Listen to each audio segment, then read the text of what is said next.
Hey, good morning and welcome on in. This is The Point, and this is Colatown, our city, our stories. Welcome on in. So glad you're with us as we also welcome in the month of June. Hard to believe, but yep, it is June 1st already. So happy to have you listening into this program and excited about our guests for today.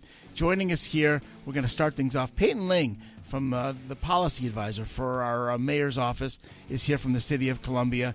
And we're going to talk about the grocery access program. Hello, Miss Payton. Welcome into The Point. Welcome into Colatown. Good morning. How are you? Doing pretty good. Good weekend? Yes, Yeah? very good weekend. Excellent, excellent. Happy June. It Did you is believe that? June. I cannot believe it's Right? June.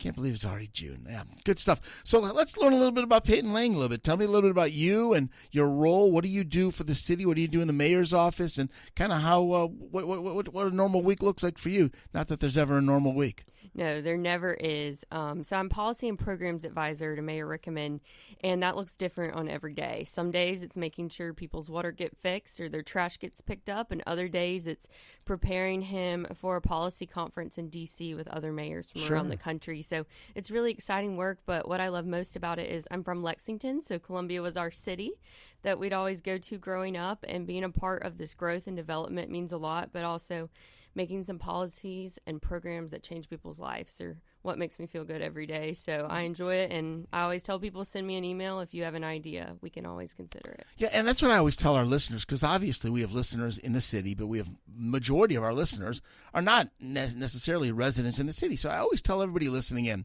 number one, you either live in the city, you play in the city, you work in the city, or when you're traveling, you tell people, well, where you're from. Most people aren't going to sit here and say they're from Camden or from Newberry or from, Blythewood. They're going to say I'm from Columbia, South Carolina, the state capital, and I live in, whatever. But the point is, this is our city. And so you're here to help tell our stories.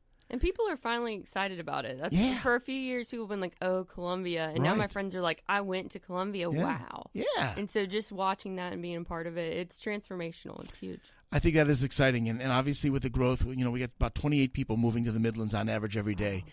And so we're growing very, very quickly in the Midlands area. Columbia is seeing tremendous growth.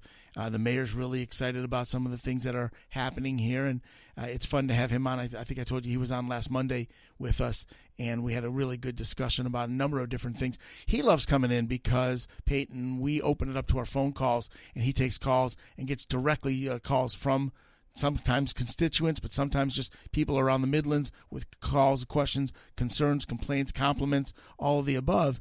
And he loves it. He loves really connecting directly with the people. Plus, I've seen how many times when he gets a call, he'll text you guys in the office to get an answer and to get things, to try to find things out, to get back to me or to get back to our listeners. But this is really an exciting time for the city. Now, with the growth, comes new challenges. And one of the things I wanted to talk to you about today was the Grocery Access Program. Tell us a little bit about what that means. What is that?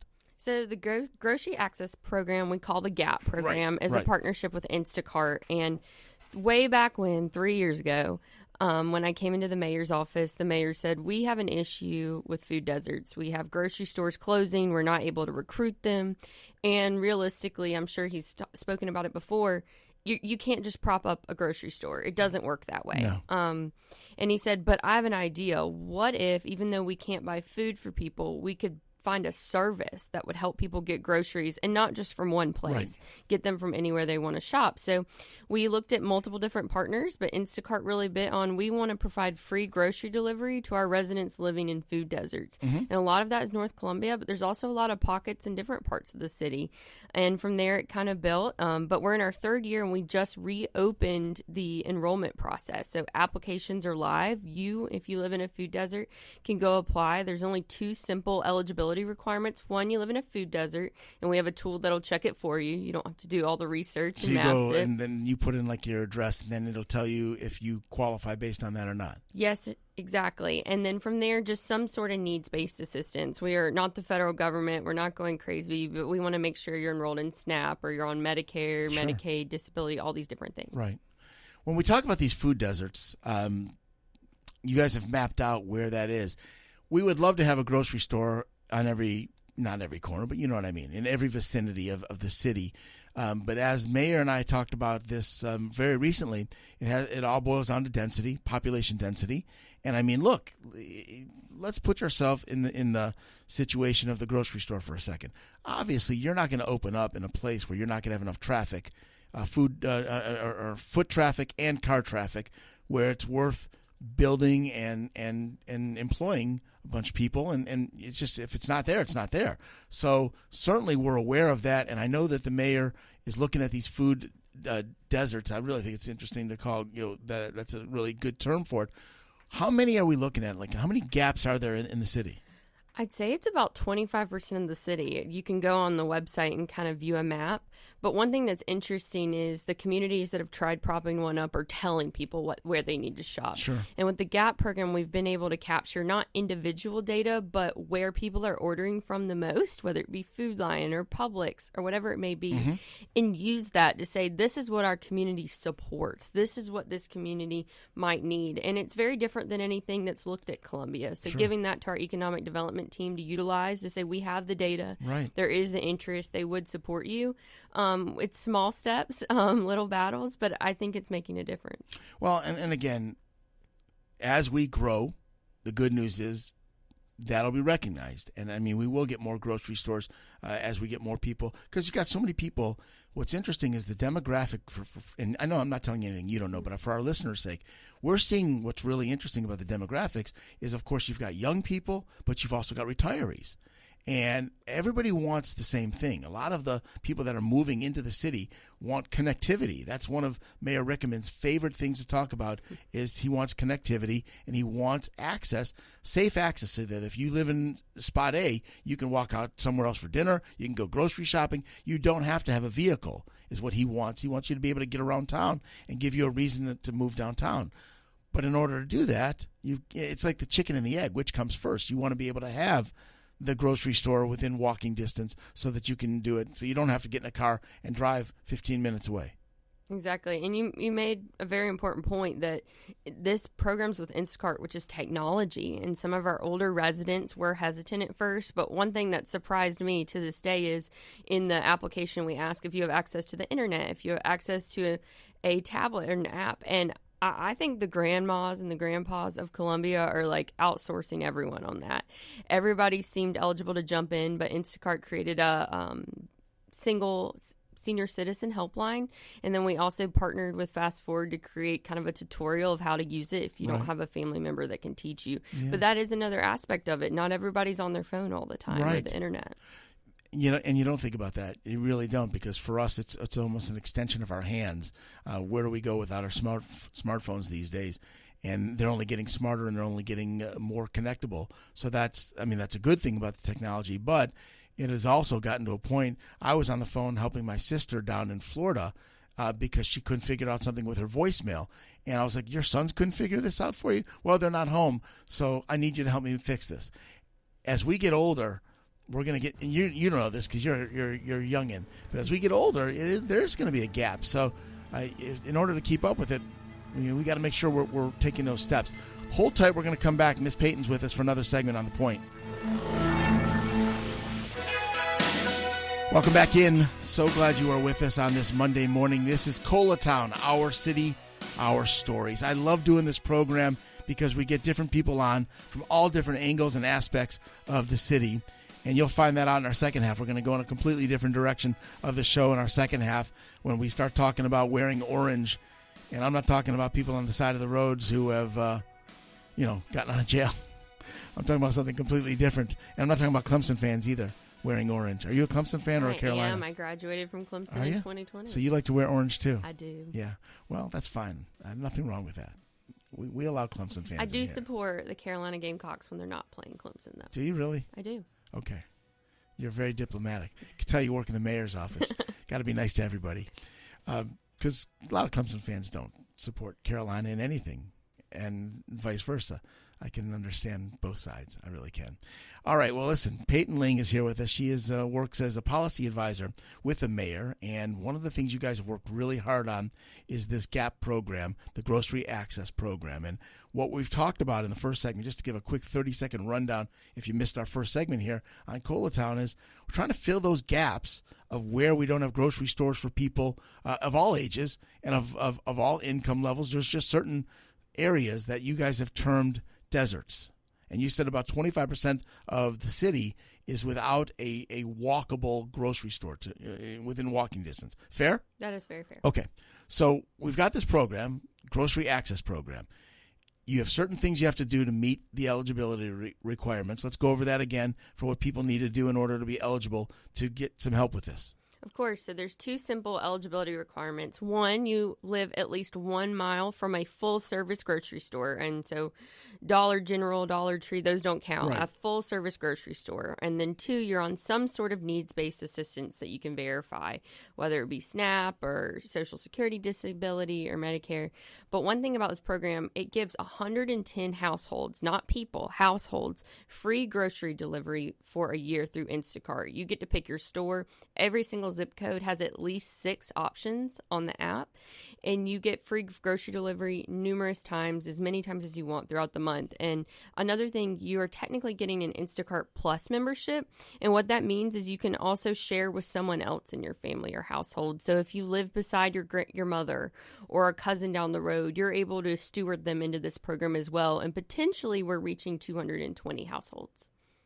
Yeah, that's pretty obviously, that's huge. And again, I want you to think about the majority of people listening to this program. This isn't a problem, okay? I mean, most of the people that are listening are able to drive or are right now in cars, on their way to work, whatever it is. But you'd be surprised how many people there are. And listen, again, what if you live in an area where you can't get to a grocery store? Maybe you don't have transportation. Maybe you use mass transit on a day-to-day basis, and you can't just pick up and say, well, I really need to do some grocery shopping right now. I'll walk down the street.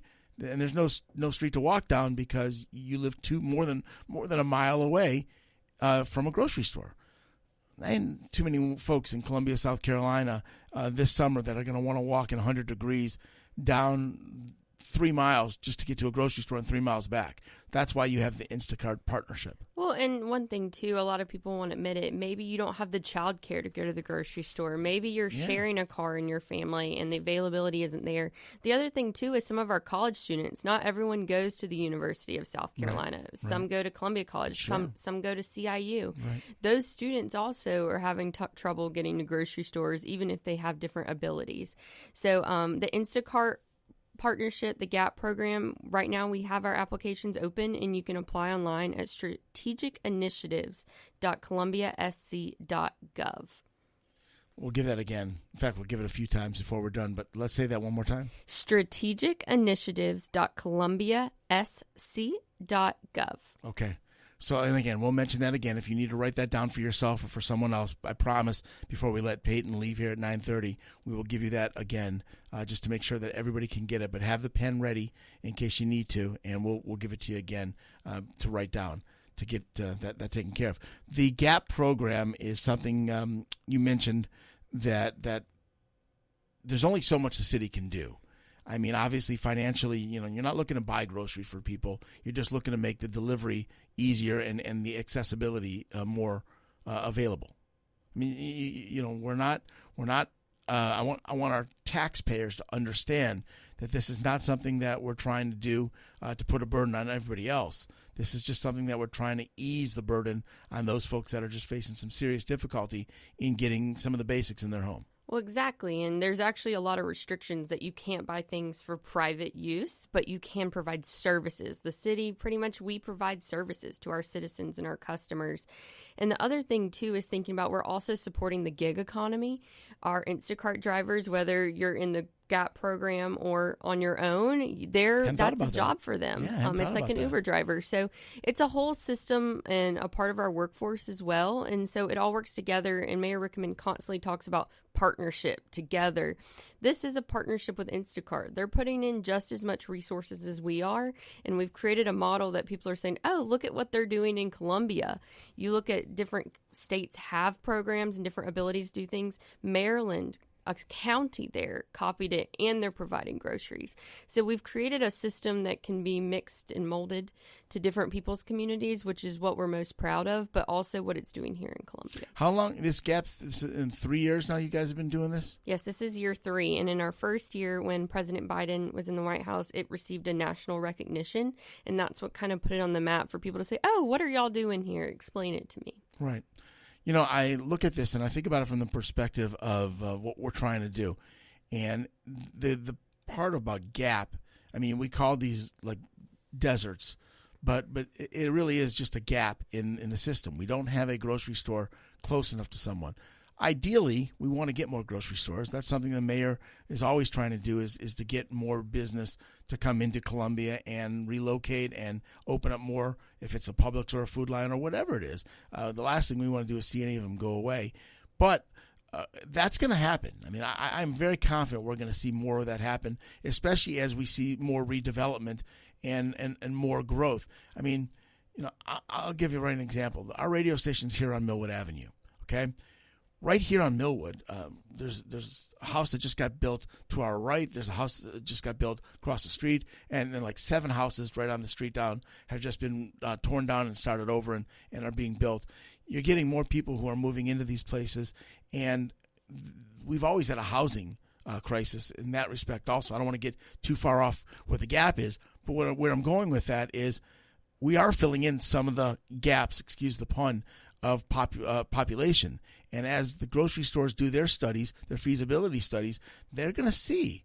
So it's trending in the right direction. But in the meantime, I love the fact that the city is doing what it's doing to try to help in the interim. And it is a gap filler. I think a Band-Aid's a bad word for it because that means it's an injury. It's a gap as we grow, as you explained.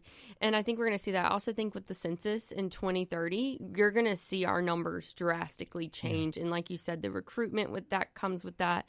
All the different resources, I think Columbia is going to get some of the attention and love that it deserves. We just have to get it there and fill that gap. Well, and it doesn't hurt. And I'm not trying to blow smoke up the mayor, but I will tell you, it doesn't hurt when you've got an ambassador like Daniel Rickenman who is literally going across the globe, if necessary, to sing the praises of this city and to tell anybody that'll listen what we're doing here in Columbia.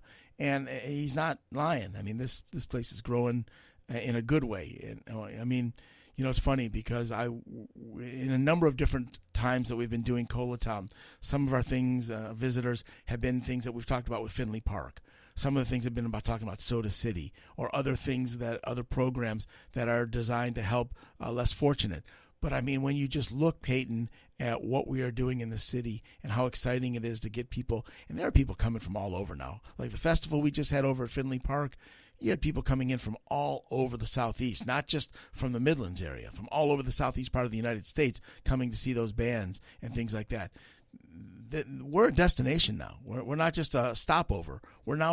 Columbia's a destination. It truly is. And I feel like Charleston and Greenville get a lot of hype, and they maybe deserved it for a while, but now it's Columbia's time. And people, once you get them here, they see it, they feel it. And that's kind of what Mayor Rickman's doing. He's saying, come to Columbia just one day. Yeah, give us a chance. Meet our people, see our story, feel our community. Whether you're at Soda City, you're at a game, I promise you it's not what you thought it was. Well, it's just so much more. And one of the things that frustrates me, and I've said this on Colatown a number of times, and that is the people right here in the city. There's nothing to do in our city. There's nothing to do in Columbia. You have no idea. When's the last time you actually looked at what's going on with all the different festivals, whether it's the music or whether it's art and culture and things like that? There's so much to do for kids. I just had on Nate, who's been a guest of ours from over at the Koger Center. He's been on Colatown with us, and we were just talking about how many great venues and how many great events are all over the city, sprinkled in different Columbia venues, whether it's the free concerts over at Finley Park or what they've done at the Koger Center or what, the township, whatever. My point is there's always something. I didn't even mention CLA, Colonial Life, but there's always events going on. So I don't want to hear about it. We've got one of the premier zoos on the planet in our backyard, and there's so many other things happening. So I get frustrated with people who don't take a look at what's going on in our own backyard, because not only is there something going on, there's something to brag about that's going on here. Well, it's a shift of thinking. When I graduated college, I moved to D.C., and this Carolina girl had to adjust. People here maybe don't know, but small venues, little candlelit orchestra concerts, that's what me and my friends were doing in D.C. Sure. We weren't able to go to the Colonial Life Arena of D.C. to see a concert, and we have that here. People just don't know to look or where to look. Well, so we're trying to fill that gap, too. And again, I'm just talking to you about it because I know you work in the mayor's office, so you hear about it every day. Yes, sir. And I want to make sure that people just realize, again, this is something. We got something good going on right now. If you're within my earshot and Payton's earshot, then you're hearing it. This is a great time to be in the Midlands area, and obviously a great time. And like I said, whether you live in Columbia or you play in Columbia or you work in Columbia, obviously Columbia affects all of us. Before we run out of time, let's go back through two things. One is I want to talk about just, again, the two requirements for the GAP program, and then we'll make sure we hammer that website. Awesome. So the two requirements are you live at least 1 mile from a full-service grocery store. And again, our GIS department created a tool. You type in your address and it'll verify it for you, which is really nice. And then second, you qualify for some sort of needs-based assistance. It's open-ended and you can submit that. It's kept privately with staff to verify your eligibility. And the website where you can hear about all of this and more about the program is strategicinitiatives.columbia.sc.gov. All right. I promised everybody we would give it like 3 times, so let's do that. Get your pen, get your paper, get the website, go. strategicinitiatives.columbia.sc.gov. And we have about 80 spots open. So there's about 80 spots open, and is that annually, or is that just like this particular It's 110 sign-up? annually. Okay. We have naturally gotten about 40 re-entries and enrollments. Sure. Okay. And if you are someone that's done it before, you're not disqualified. No. If you need help again. Exactly. Okay, yeah. I mean, something probably hasn't changed. If you're still living in the same spot and you're still living in the same area that doesn't have, then that makes sense to reapply for it. All right, got about 80 spots available for it. And again, the GAP program, sign up is from now until it's full. Oh, okay, good. And we update the website when that happens. So consider it open. Wonderful. I really appreciate the help as always, Payton. Thank you for coming on in, spending some time with us. Of course. Thanks for having us. Yeah, good stuff. We will head to our break. We'll come on back for our second half. You are listening to Colatown, our city, our stories. Thanks for being part of it as we continue a Monday morning right here at The Point.